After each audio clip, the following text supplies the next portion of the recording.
Good afternoon, and welcome to the 800 Credit Score Man Show. I am your host, Kevin King. He is I, and I am him, the 800 Credit Score Man himself. And thank you once again for tuning in to the 800 Credit Score Man Show. I truly appreciate it, especially on the holiday weekend. So happy Memorial Day, everybody. Happy Memorial Day to all of the people out there that are barbecuing, hanging out with your friends and your relatives, and maybe you're out of town somewhere doing something because it's the holiday weekend. So happy Memorial Day to everybody out there. Be sure to use the holiday for what it's intended, to memorialize, to think about, to remember those that we have lost in the military, as well as those that are in your family as well. So happy Memorial Day, everybody. Thanks again for coming in and listening to the 800 Credit Score Man Show. Hey, I missed you last week. I got sick. You might even hear it in my voice a little bit still. I'm still sick, but I got sick last week, so we couldn't have a show last week. So I apologize to you guys.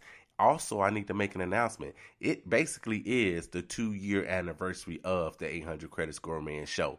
It is the 2-year anniversary of it. We are going to celebrate next week with a big anniversary show on next week, because I know that a lot of you guys out there are too busy, way too busy to be messing around with the 800 Credit Score Man on your holiday weekend. So we're going to celebrate the 2-year anniversary on next Saturday, 1:30 Central Standard Time, 2:30 on the East Coast. Come back. All right, so what are we going to talk about today? Well, last episode, we talked about a little bit about how your credit score moves up and down. It fluctuates seemingly for no reason at all. And then I gave you some reasons that it may fluctuate, and you don't even know why. You don't know why it goes up, why it goes down, where you fit in different categories. If you didn't hear that show, go back and listen to the last show. I think it's called Mysteries of Credit or something like that.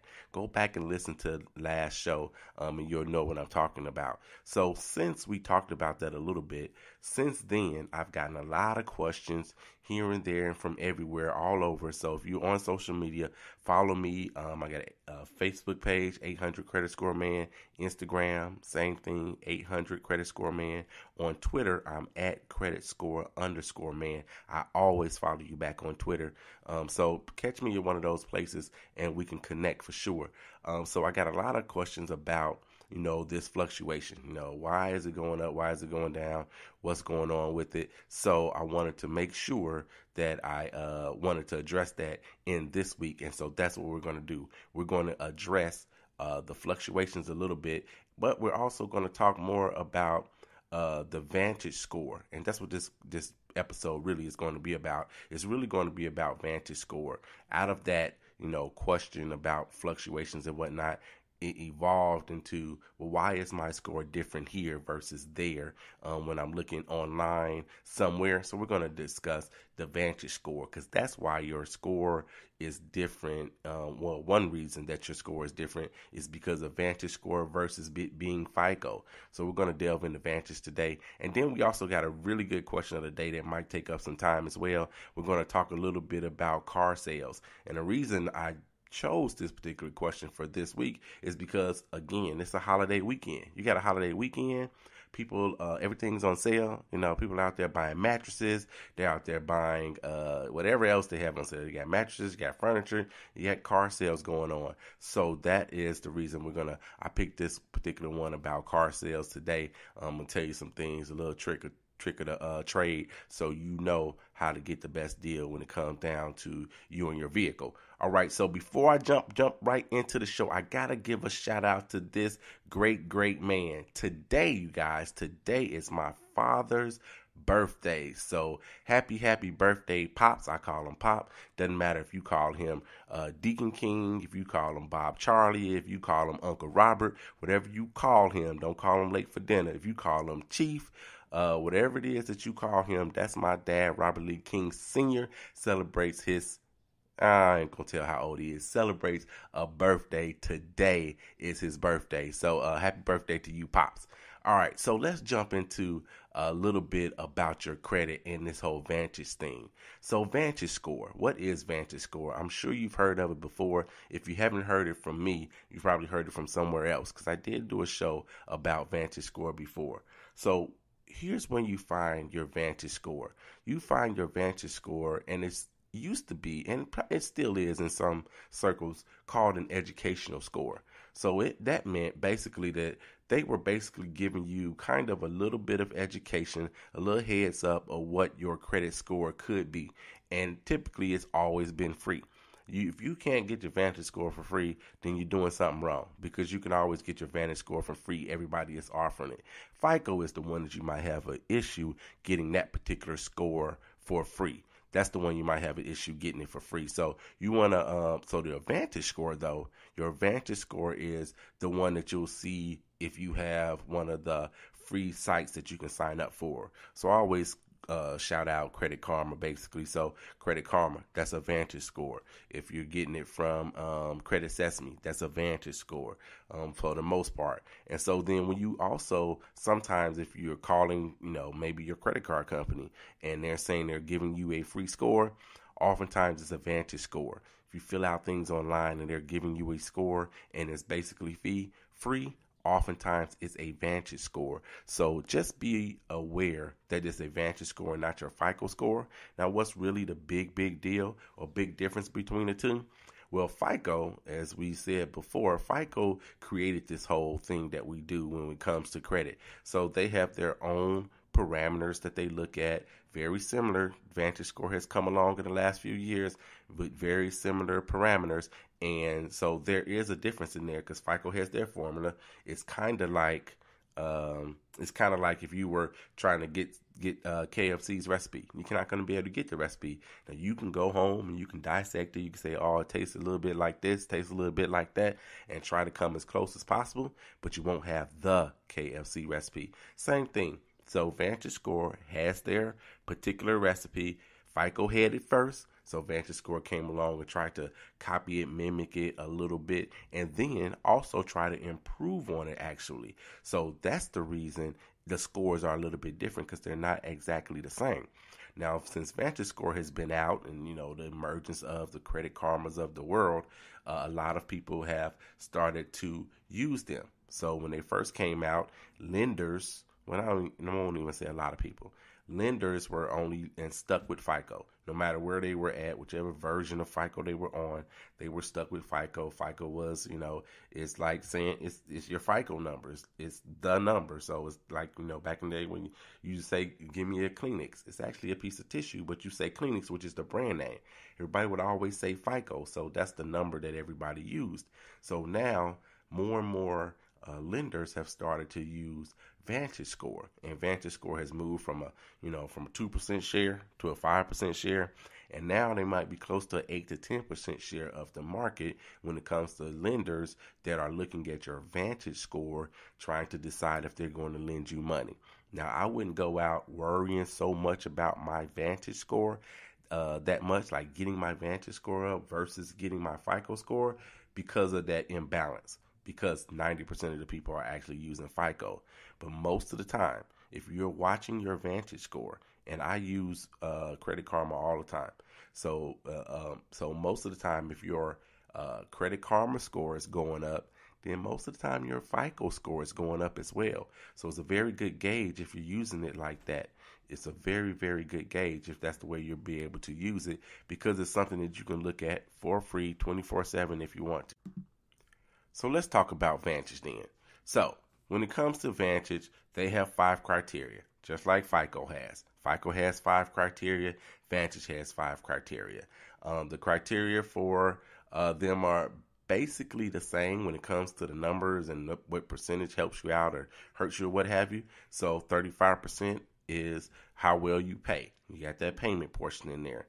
Then you have 30% that is your debt utilization.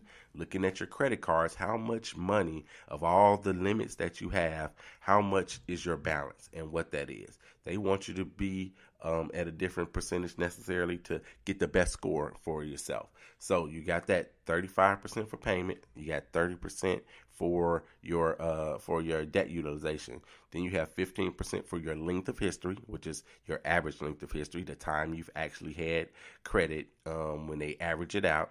And then you have 10%, which is for your mix. So that's the kinds of credit you have. If it's revolving or installment, it's best to have both. And then also, oftentimes, they may call it your new credit. So how much new credit you have, where did you get this new credit come from if you opened up something new? And then you have another 10%, of course, for your inquiries. So Vantage has basically those same parameters when it comes to calculating your score, and it comes to FICO versus Vantage. Basically the same thing. In FICO, what FICO does is they look at your risk and they base it off of your history. So historically, this particular person, whoever it is, Miss Smith, this particular person has done well in all of these categories, and their score reflects it because they have a good score, whatever that score is, 700, 720, 800, 847, whatever it is. So they say Miss Smith has a good score because off of her history, we have seen that she has been responsible. She's definitely credit worthy, and we've been watching. So that's where you get that whole FICO portion of it. So you're looking at all those different parameters in there, and they're judging you off of, how well did Mrs. Smith do in all of these categories, and that's how they come up with your score, right? So you have those things. And even within all of those categories, there's things you can do positive for yourself to help your score out, and there's definitely some negative things you can do to help bring your score down. So you have those things. Now, when you look at VantageScore, they basically, like I said, look at the same 5 criteria, basically rank them the same, far as 35% for this, 30% for that, basically the same thing. But VantageScore is looking at your risk a little bit different. They're looking at and this is going to cause some serious conflict when it comes to what your FICO score is going to be, in my opinion. It's going to cause some serious conflict in what your FICO score is going to be versus what your Vantage score is going to be, and who's going to approve you for what. It's going to cause some conflict, and it's going to really be an issue one of these days when Vantage score actually get more of a market share. And I'm going to tell you what that is in just a moment. I'm going to tell you the differences between the two. So here's what we're going to do. I'm going to pause right quick and take a little break so we can go ahead and give some more shout outs. We're going to do the question of the day, and then I'll finish the show out with the rest of that part. All right. So let me jump to this question of the day part for you guys. So the question of the day came from what is his name? Here it is. It came from Jerome. Jerome is out of Indiana, and he asked this question: what should I say when a car salesman asks, "What do you want your payment to be?" So my answer back to Jerome was this: no higher than it has to be. That's what you want to tell your car salesman, and listen to me clearly. That's what you want to tell your car salesman when they ask you, what do you want your payment to be? One of the biggest mistakes that you can make, and usually it's the first mistake that you make, because you're going to make mistakes within this buying process, especially because it's just so many emotions pent up in buying a car for most people. So that's one of the biggest mistakes that you can make, is to actually answer that question, because their job is to get the most money out of you they can for the car, not necessarily for to give you the best value for your money. They're trying to get the most money out of you for that particular car. So why is it that you say a figure? Let's say if you say $400, so $400 for example, and they always come back. You say, yeah, I want it to be $400.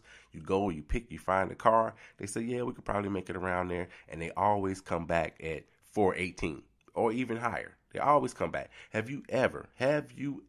Matter of fact, if you have went to a car place, told them I want my payment to be XYZ, and they came back less, please contact me, 800@creditscoreman.com.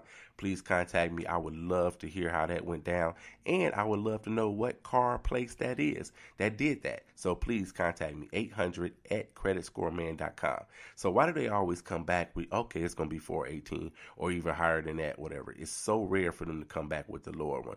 All right. So look, why do they do that? Why don't I want you to go ahead and tell them, what the payment is? Here is why. There are several reasons why, but from a money standpoint, from an interest standpoint, for lack of a better term, they're in the back of the, they're in the back there talking to the finance manager or whoever it is, and they're cooking the books. For lack of a better term, basically they're cooking the books on you.